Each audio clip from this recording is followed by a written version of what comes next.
Hey, welcome back. I have another video, and before I get into it, I just want to go over a little bit of like housekeeping over what's going on with the channel. I have been working with the sound and trying to figure it out. I think it's good now. This will be my last kind of go at this with my current software, which I think is the issue that I've been having. If I'm still having it after this video, please let me know. Um, because again, I'm listening to it. It sounds okay to me, but I mostly work from my desktop, which has pretty good speakers. And when I'm on my phone, it still sounds okay. But again, my phone has pretty good speakers on it, so I don't know if that's the issue. But if there are any more audio issues, I'm going to be going back to my old setup because I just didn't have these issues, and I should have left it alone, I guess. Anyways, moving past that. I'm also going to be recording a faction focus for the Empire. I've done it a couple of times, and I'm just not happy with it. That's nothing to do with the audio. I'm just not happy with how it's turned out. I think I can do better. So I'm going to give it another shot tonight and see if I can't come up with a better recording, and I'll try to get that posted later today or tomorrow. But yeah, let's just get right into today's Warhammer the Old World preview article, shooting. Is it the most important phase in Warhammer Fantasy? Not really. Most things do not shoot. And it's often not even the most exciting phase because most armies don't rely on big, heavy hitting units like cannons or have, in this case, now that magic has changed, doesn't rely on big, heavy hitting magic even at times. Um, the most exciting phase is often going to be next week's article, the combat phase, but shooting is still very, very important because this is sort of an equalizer phase for a lot of armies. What I mean by that is this is the phase where armies that maybe they're not the best in combat, they're going to be able to leverage shooting often to basically get a more level playing ground or maybe even advantages in combat that they're going to be able to exploit and, take a win with. So examples would be, like I mentioned already, cannons. Um, they picture here some wood elves. Wood elves are very good shooters. A lot of their stuff has bows, and even though bows aren't the most powerful weapon in the game, in terms of shooting, they are still consistently good, especially in the hands of elves. So let's get right into the article now. So basically, they start off by talking about how they've already covered the strategy phase, where we can basically do some buffs and different actions for the turn that are going to help our army function, whether that's through magic or maybe some command abilities. I'm not fully clear on what exactly the command phase will fully entail, but I've gone over it in a previous video, so I'm not going to recover the entire thing. Last week we got the movement phase. That's the most important phase. Um, that's when you basically get yourself the best position to deny your opponent the ability to move and use their army to their full advantage. You can do a lot of damage in the movement phase without firing a shot or swinging a single sword, but it is still a phase where arguably a lot of people aren't going to feel it's super exciting most of the time because it is just shuffling bases and bricks of troops forward. But shooting is where we start getting into actual combat in a sense, where we're actually, going to start removing models. So it's broken into 4 steps. That seems to be sort of like how they all are. I think they're all 4 steps so far. I'd have to go check again. But basically, you have a declare target step, you have a roll to hit step, roll to wound, and then remove casualties. And the difference is where in some phases it might be like, and in some games you might have an overarching. That's this, the way the turn goes, and that's everything at once happens. This is going to be per unit, um, and we're going to go through this really quick. The first thing they show us, though, is they do give us 2 weapon examples. And this gives us a lot of information of how ranged weapons and probably melee weapons are going to look in this game. So, we get a longbow. This is a weapon used by elves here. And also, I believe Bretonnian peasants have longbows. So they're 30-inch range. That's a pretty good range for An infantry weapon, usually they're like anywhere from like 18 to 24, or even less if they're like a shooting weapon. Sorry, not a shooting weapon, but like a throwing weapon, like javelins and axes and things like that. They can be as little as like a 6-inch um, attack range. This is 30 inches. That's pretty much the entire way across the board. There could possibly be one turn where you don't get to shoot, but even if your enemy's not going to move, you should only need to move one time to get these guys into range. They're only strength 3. Strength 3 in Warhammer, for those who aren't aware, is sort of the baseline center strength. Um, that's human strength. So anything that's at a 3 strength is sort of your basic strength. 2 being under strength and 4 being above strength, and then, it widens its gap as you go up or down. AP is armor piercing. This is a staple of Warhammer. Armor piercing just refers to its ability to negate armor. In Warhammer Fantasy, in the past, a weapon with armor piercing just meant that it caused a -1 to the armor. It does appear like now we actually have Warhammer 40k style AP. I think also Age of Sigmar uses this, where it's just a simple -1 all the way up to minus, I guess, 10, let's say. It could be, whatever they decide the maximum is. Obviously, -10 is too much when we have 6+ saves, but the point is that you simply take the save of the unit and subtract this number from it. So if they have a 5+ save, there is no AP here, but this Screaming Skull Catapult is -1, or this here is under the hole, and that means, and we'll cover that in a second, but basically the center model being hit by this thing is going to take basically a more damaging shot. It goes through their armor more easily. So this go back to what I said. I got kind of distracted there. A save of 5+ at -1 becomes 6+. That's all this is. Then you have Armor Bane on this bow. Armor Bane 1. I don't know what that is. Obviously, it's not explicitly explained here, but we've had things like this before in the past, and it often means it's almost like another form of AP, is the way I recall it being, but I couldn't figure out where it was I'd seen this before. It was, I think, a 40k game, one of the 40k editions. I just don't remember which one to go look it up. So if somebody remembers what Armor Bane was in 40k and they can add it to the comments, I'd really appreciate that. And then they have Volley Fire, which we'll get to down below. It's going to refer to basically getting some extra shots. Now, the Screaming Skull Catapult, this is a stone thrower. That means like a catapult, basically.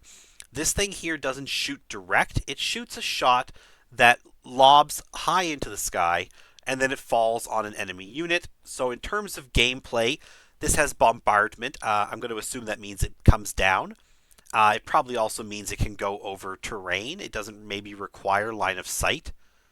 Again, we don't know 100% what all these mean. Cumbersome. Well, based on what that word means, I'm assuming this means that you probably cannot move it and shoot it. A lot of weapons will be move or shoot. That was the old rule. They may have changed it just to cumbersome. So either, maybe you can't move and shoot with this weapon, or maybe there's some other, negative modifier this causes, but I'm going to assume it's move and shoot. Flaming attacks. Now, this one here in Fantasy refers to attacks that are based in fire, basically anything like a fireball, a flaming arrow, or in this case, a screaming skull, which is a magical catapult firing basically screaming skulls that are on fire. What they did before was cause sometimes extra wounds against certain armies, against certain targets because they were flammable, or it would also remove regeneration from units that had regeneration. So let's say trolls. They could regenerate on, let's say, a 5+. That means if they lose a wound, you roll a die on a 5+, they get the wound back. That's immediate. If you're hit with a flaming attack, in the past, for the rest of the turn, you would lose the regeneration ability. So now suddenly, your trolls, whose really only saving throw is this regeneration, is gone. They now are back to relying on their toughness, which is good, but not so great that you can really just pretend like losing regeneration isn't that big of a deal.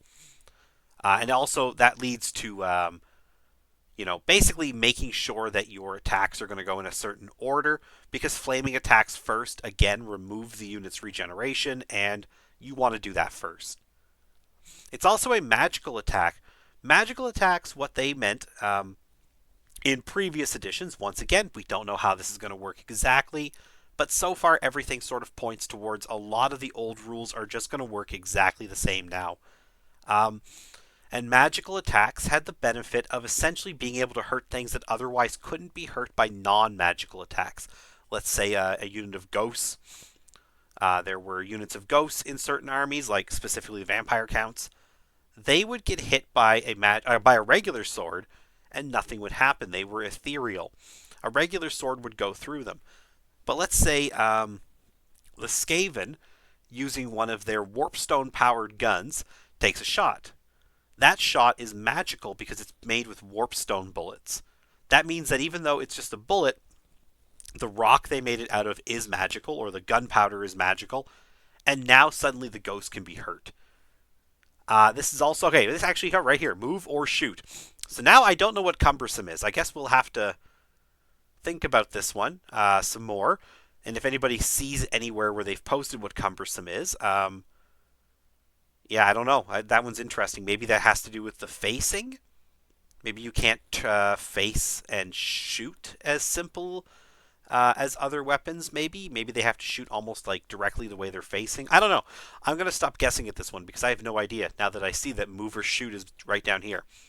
So basically, you move or you shoot. Those are your two choices. If you move it, you are not shooting. It does multiple wounds, D3 plus 1. That simply means that if you wound an enemy target, every model is going to take D3 plus 1 wound. So let's say the model has 1 wound. It's automatically going to die when it's wounded because it takes 1 plus D3, which is just overkill. If the model has multiple wounds, let's say an ogre with 3, he's going to take 1, and then he's going to take upwards of 3 more. That means that every time this hits a unit of ogres and causes a wound, that ogre is going to take at least 2 wounds, and it might take more. Normally how it works in Warhammer is you do tend to take away whole models first, meaning that you won't have multiple models wounded at, like, say, 2 wounds. But I don't know if that's how they'll do it in this edition. I'm going to assume that if a unit that has multiple wounds takes, like, 2 wounds, 2 wounds, 2 wounds, 2 wounds on, let's say, 4 models, then probably they'll just say that, okay, just remove models versus leaving them all at 1 wound. But who knows? Maybe we'll leave them at 1 wound. It has been a problem in the past in some editions of 40k and Fantasy where you could have multiple wounded models in a unit of the same unit type, and you'd wind up with basically this whole mess of trying to wipe out a unit became an issue because basically you couldn't quite kill everybody fully. I'm sorry, I'm getting messages on the side here. My wife's out with my kid at Taekwondo, so probably sending me pictures. And yeah, I don't think they're going to do that because it did become a mess and it did lead to ways to cheese the system. I don't think in this case here you can cheese the system per se, but yeah, I don't think that's going to be how it works anyways. I think we're still going to remove whole models. Even if 2 of them took 2 wounds each, it'll still be 1 guy dead with 1 wound on the next guy. That would be my guess. And the last one they show us is Screaming Skulls. This was a special rule on the old Screaming Skull catapult. This just meant that when a unit was hit by this, it caused a fear check usually. Because basically a bunch of magical Screaming Skulls landed on them and it scared them. So it was a way to cause them to a panic test. They might run away. But we'll see what it means in this edition. It just seems like a lot of stuff is kind of feeling familiar. And it does say, note, this weapon shoots like a stone thrower using the bombardment special rule. Okay, so like I said, it kind of like gets lobbed. A 3-inch blast template and the stone thrower misfire table.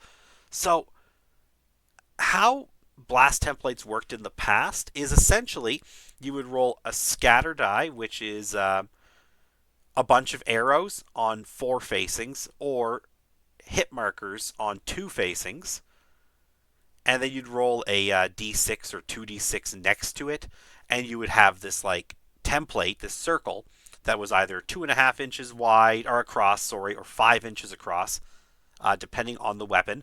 This one says it's a 3 inch, sorry, not 2.5, 3 inch. I mean, so either you have a 3 inch or a 5 inch, and the scatter die would tell you whether it hits or how far it moves. I think I talked about this before. Um, I still don't know if this. I assume this has to scatter. I haven't seen anywhere in here that it says it does scatter, but I assume that's part of the bombardment rule. They haven't mentioned scatter die as far as I can tell, but after Horus Heresy has come back with scatter die, now the Horus Heresy Legion Imperialis has a scatter die. I do think that shows that the non-core games are going to use scatter die, and we can already see a lot of stuff that just kind of harkens back to the old days of Warhammer, the more complicated rule sets. I just assume it's there. Anyways, a stone thrower misfire table, getting into that, that's essentially just a chart of 1 to 6 options. Sorry, 3 to 6 usually, because it could be either you roll a die 6 and 1 to 6 options are available, or it could be roll a d3, meaning 1, 2, 3, 4, and 5, 6, depending on which of those you roll. You get the reaction on that chart happens to your war machine. That would happen if you rolled a misfire with your misfire die. Again, a misfire die, I think I've mentioned this before. If I haven't, basically it's a die that on a 1 says misfire, and then on 2, 3, 4, 5, 6 it says 2, 4, 6, 8, 10. That can be used to represent either the distance something moves or the strength of something. But basically, if you have a misfire, you roll on the chart, and it could be something like it doesn't shoot this turn, it could shoot in the wrong direction, or it might just explode and die and you lose the model. So war machines are not 100% reliable, and that's covered here. So it does seem like, again, war machines are going to work relatively the same. It doesn't seem like there's too many major issues that I see that make it feel different. Even here, it says that the multiple wounds are only affecting the model who's under the central hole of the blast template.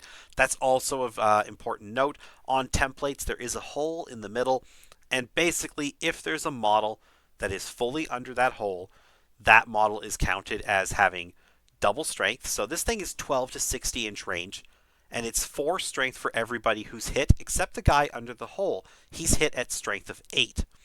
And then he's also taking AP minus 3 versus everybody else taking a 1. And in his case, because the rock lands on his head, or the skulls in this case, he takes more damage. Everybody else takes 1, I guess. So, yeah, stone throwers are an interesting weapon. This is a special stone thrower that fires, again, magic skulls. And yeah, it's quite nice to see that, again, everything kind of feels the same.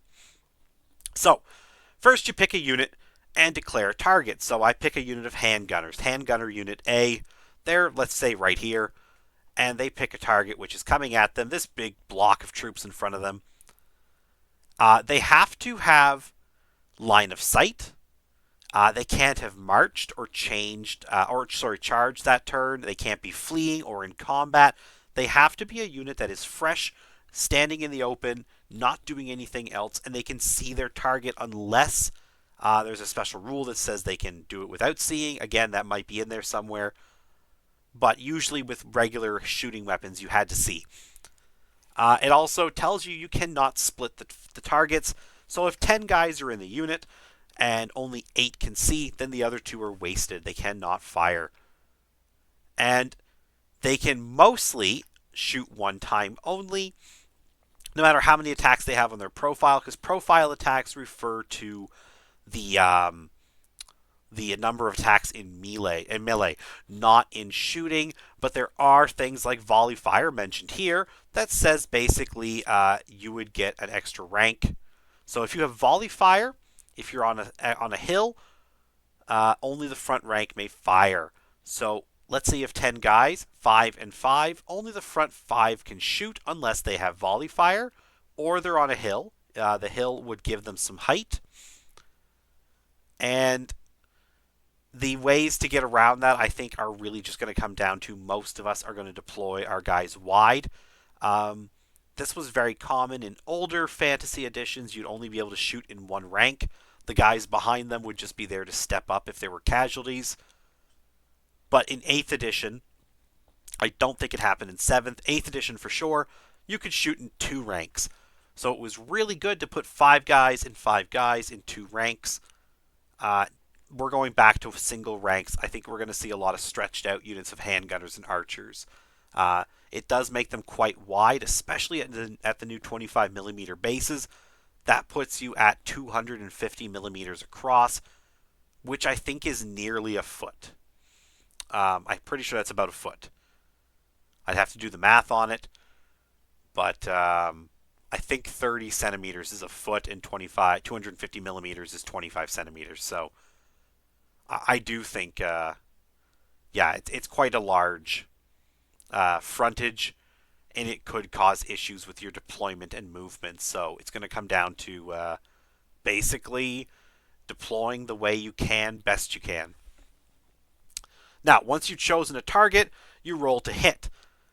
So they do say it's big news. Old style ballistic skill, or BS, is back, and we use it the way it used to be, from 1 to 0. This is not complicated. It comes across like it's really complicated. This really could have been done the other way, although it does allow for a little more nuance. So in 40k and Age of Sigmar, it's simply like they hit on a 2+ all the way up to a 6+. In fantasy, now you're going to look at this, and your ballistic skill of 1 means you hit on a 6+, hitting on a 2, you hit on a 5+, ballistic skill of 3, you hit on a 4+, and so on. But when you get to ballistic skill of 6, then you have a 2+ and a 6+ reroll, all the way to a ballistic skill of 10, 2+, 2+ reroll. So basically, the better your ballistic skill, especially above 5, the more likely you are to hit, because you're going to start getting rerolls. Now, what's also important to note is that we're going to get down to it here in a minute. You can also wind up getting negatives. So, of course, it's not always as easy as that. There are various negative modifiers. So, -1 to hit if you moved. If it's a move or shoot weapon, doesn't apply because you just can't move and shoot. If you're at long range simply means that you're more than half of your maximum range. So if your maximum range is 30, like the longbow, then as soon as you're at 16 inches, you're at long range. 1 to 15 inches is short range, although usually you can't shoot that close. There's usually like a minimum range. I forget what it is, honestly. I think it might be like 6 or 8 inches. But again, doesn't matter what it used to be because we don't know what it is now. If you're receiving a charge, so there is a reaction to stand and shoot. If you stand and shoot when someone's charging you, you can fire your gun, your bow, or whatever, but you're at -1 to hit. So if you're hitting on a 4, because you have ballistic skill 3, you now hit on a 5. It basically takes you to ballistic skill 2. And if you've somehow moved, it can make it a 6. Basically, it can stack even. See, basically negative modifiers can stack past a 6+, and you may find that you need to roll a 7+, 8+, 9+. This used to be in the game, so that would be a natural 6, followed by a 4, 5, or 6. Again, it's basically just making it harder. You cannot rely on your guys to always hit on a 6. You could technically need to have 6 with a reroll, and you'd still need to roll high on that reroll. So, something else to keep in mind. This game, again, the shooting's not complicated in this sense. It sounds very complicated, but as you can see, it's just a few things to remember, and just to keep track of modifiers. You're really not going to have too much trouble, I don't think, keeping track of this if you're newer to the system. And then they say there's more old school goodness in this next step, and this is to wound. Again, this is old school Warhammer. 40k and Fantasy both use this for years. This is simply a comparison chart. The weapon strength and the target's toughness. You just compare. If they are both a strength and a toughness of 1, wound on a 4 plus. 3 and 3, wound on a 4 plus. As you can see, it kind of goes at an angle down the same numbers. And what's interesting is this part here. This is all, well and good. If you have strength 3 and their toughness 2, you wound on a 3 plus. Better weapons that are going to be strength 4 or strength 5, as you can see, they're more likely to wound on a 2 or a 3 plus. But weaker weapons, strength 4 down to strength 1, there is an increasing number of rolls where you cannot, increasing number of toughnesses that you cannot wound. A strength 1 weapon can only wound a maximum toughness of 6 on a 6 plus. And as you can see, even by the time you hit toughness of 3, you're wounding on a 6 plus. So they're being quite generous. If I recall, it wasn't this generous before. I'd have to get a book out to see. But yeah, it looks like you can have up to 4 6 pluses stacking or following each other before you wind up hitting dashes, meaning it cannot be done. A strength 1 model can never wound a toughness 7 to 10 model or weapon, and it just can't be done. And so that's something to keep in mind, that the better the strength, the easier it is, but the worse the strength, the harder it is. And it wouldn't be Warhammer without a saving throw, so saving throws are still in the game. There's nothing weird going on. It's just like most Warhammer, you have a saving throw. The only difference is that it does look, like I said before, it's going to be closer to 40k and Age of Sigmar than what we used to have. In the past, armor was simply a bunch of negatives could be stacked based on special rules like armor piercing or the strength of the attacker. So if the attacker was strength 4, it was -1. If he was strength 5, it was -2. Strength 6, -3, and so on. And it could stack with other negative modifiers like armor piercing I mentioned. And so you'd have things like Warplock Giselles. That's a Skaven weapon. It's like a sniper rifle almost. And they were shooting at strength 6 and armor piercing. So it was like -4 to a save. Overkill against a, let's say, an infantry soldier of like the Empire, but against a knight, taking their 1+ save to a 5+. So that's a massive hit to their save, and it meant that you were more than likely going to kill that model most times because, just more chances for them to fail. Here, it does seem like it's fairly simple. You have your armor, light of 6+, heavy is 5+, and then there's other types like Empire Greatswords and Empire Knights have a 4+ because they have plate mail. Some of the dwarves, like these guys, have Gromroll. Chaos Warriors have Chaos Armor. There's different ways that you can start off with even a 4+ save. And then you can get bonuses of +1 or more if you have shields, barded mounts, and certain spells and magical items. I'm going to point out for those who are returning players, they say barded mounts. In Warhammer Fantasy, for those who don't know, you would get a +1 to your save if you were mounted, so on a horse or whatever. But if it was barded, i.e. the horse has armor, it was an extra +1. So a barded warhorse was +2 to your armor. So an Empire Knight with a 4+ save on a barded mount goes down to a 2+ save. And then if he adds a shield, he becomes a 1+ save. Empire Knights, devastating because they were very difficult to kill. This here just shows barded mounts. This could be a suggestion that mounts no longer provide armor. Frankly, that's not a terrible thing to see. It's weird. It's hard to wrap my head around it after 20-something years of Warhammer Fantasy. But, a guy on a pony, I'm not exactly sure what the actual save there is, because really what you're telling me is that the horse got shot, not the guy. Why is the horse not dead?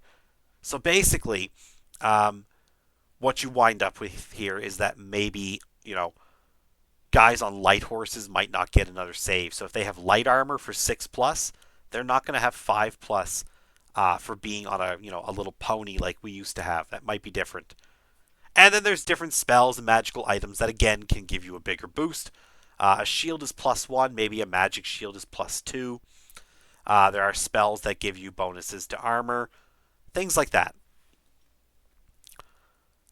There is a small difference, however, as models can also have a ward save. This really actually isn't a difference. This is normal. This is what Warhammer Fantasy always had.